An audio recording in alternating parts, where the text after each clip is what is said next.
I spent most of my life constantly worrying about stuff. Now, fast forward to today, and it's extremely rare that I worry about anything, and when I do, it usually lasts about 20 to 30 seconds until I catch myself and stop. And cultivating that has made my life literally 100 times better. So I think if you're looking for ways to stop worrying and stressing, you understand the benefits, and I don't really have to sell you on it. But just to give you a very short summary, you can actually start having time to enjoy life. You won't be constantly miserable, and you won't be destroying your health and making yourself constantly sick. And I think that sounds pretty good. So, the two books that had a huge impact on me were Eckhart Tolle's The Power of Now and Viktor Frankl's Man's Search for Meaning, which I recommend everyone read. But today, I'm going to talk about 4 of my favorite ideas from another great book, Dale Carnegie's How to Stop Worrying and Start Living. So, the first big idea is ask yourself, what's the worst thing that can happen? I remember the first year in college, constantly worrying about my grades. What was I going to do if I got a B+ instead of an A? Well, surely my life would be over and I would never amount to anything in life. Like, that was seriously the thought process going through my 17-year-old head. Now, fast forward 5 years, I was cleaning a few days ago and found my diploma in some weird place in my house. Haven't even opened the box since I got it, and will never end up using it for the rest of my life.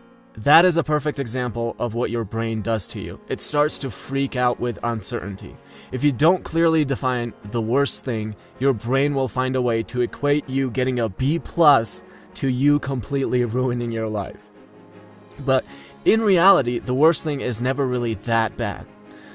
I get messages all the time from people saying, "Hey, I'm really inspired by your channel. I want to start my own, but I'm experiencing a lot of resistance." And here's the thing, so did I. Your brain's default is literally to think, I will make a video. People will hate it. Everyone will make fun of me. People will get angry. They will come and burn down my house. Like, seriously, those are your either conscious or subconscious thoughts.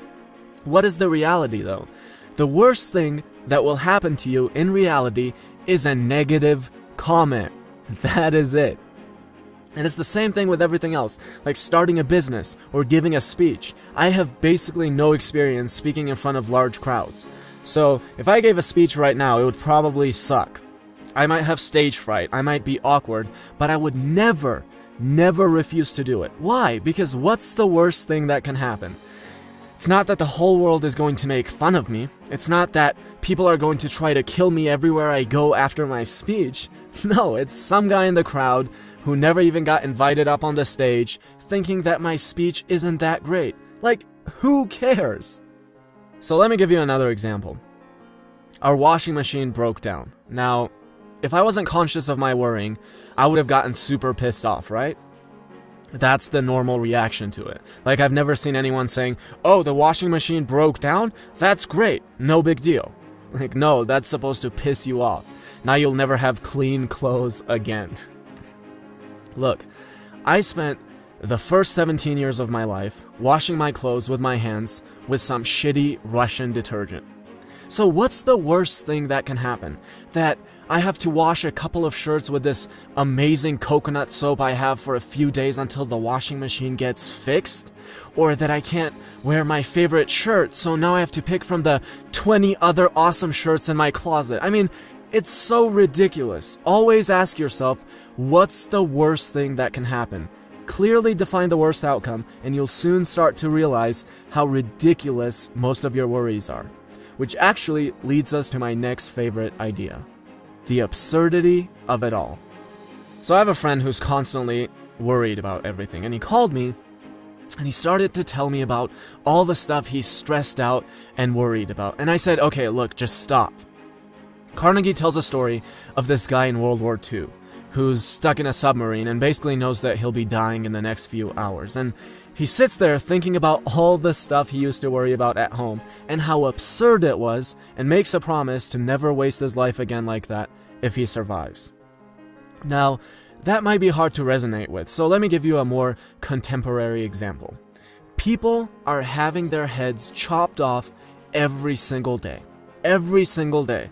The only reason it's not you is because you were born in a certain place and they weren't. That's it.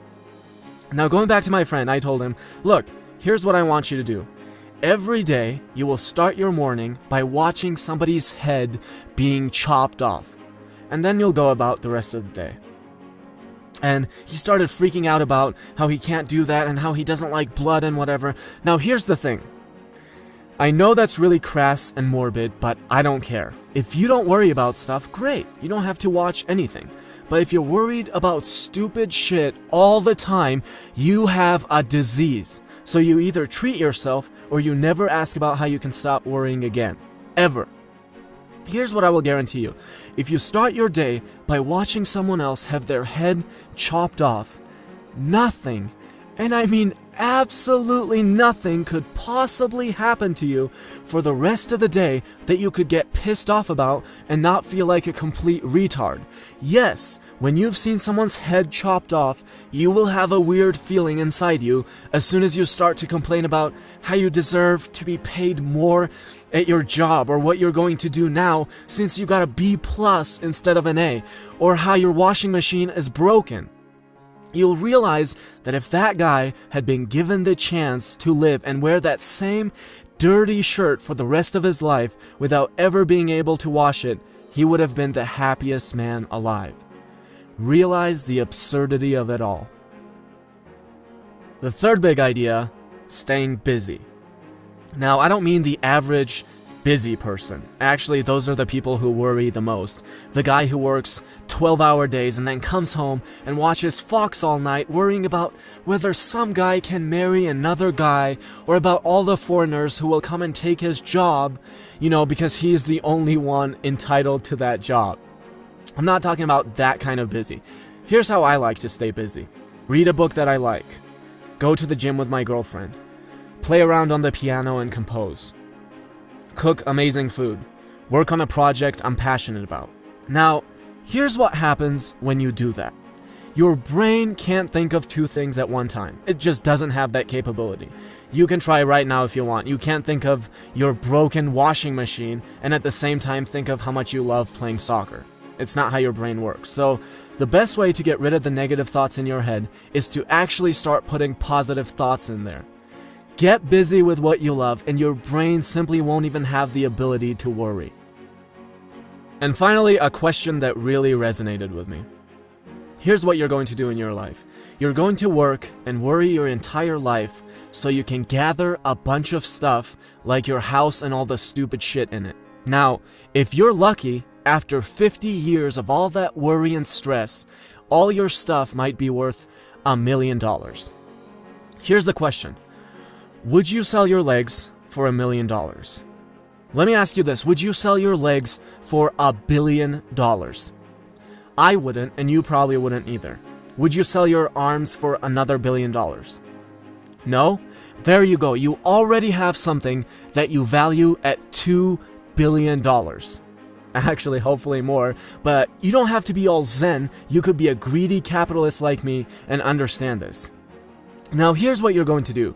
You're going to ignore and not utilize something worth $2 billion because you're too busy worrying and stressing about the things that might amount to $1 million at the end of your life. Oh, and you'll be considered really lucky if that happens, by the way. Alright, so I don't know if you're seeing how crazy that is, but that's kind of like having a huge mansion, a personal jet, every single car you ever wished for, and not using and enjoying those things because you're too worried about one day being able to buy a Corolla. That is crazy and sad. You already have everything that you value at billions and billions of dollars. So stop ignoring, wasting, and treating it like shit for hours and days so you can worry and bitch about how your phone bill went up from $100 to $120.